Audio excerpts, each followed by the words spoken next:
दर्द में बानी तो कहतानी हो, दिल के दर्दिया हम सहतानी हो।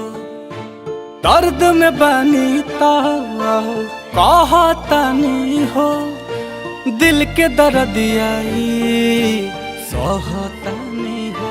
हमारे ये रोबाई हो न तहरा सुनाई हो। हमारे दिल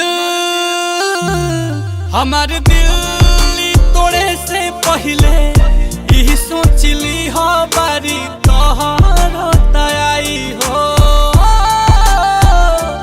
हमारे दिल तोड़े से पहले यही सोचली हो बारी तोहर तयाई हो। हमारी तोहर तयाई हो।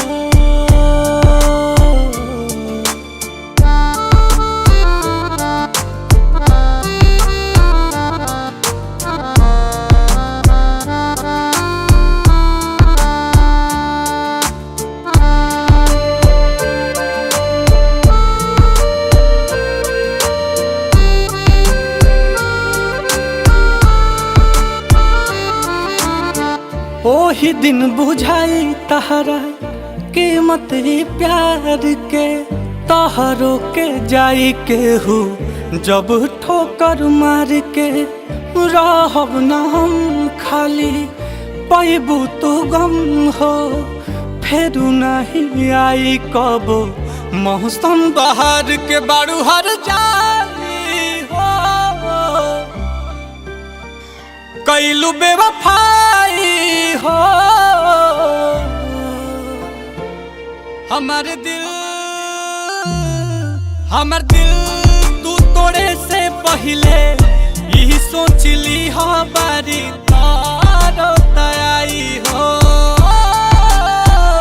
कि हमार दिल तू तोड़े से पहले यही सोचली हो बारी तारो तयाई हो।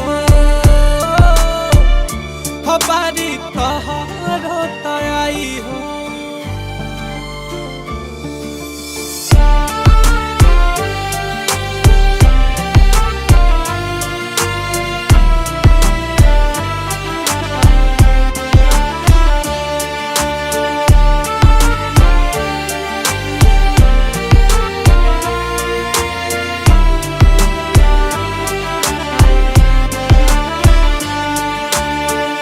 ओह के मुबारक होखे आंसू के याराना, भइलू सुधा करला तू गुजरल जमाना।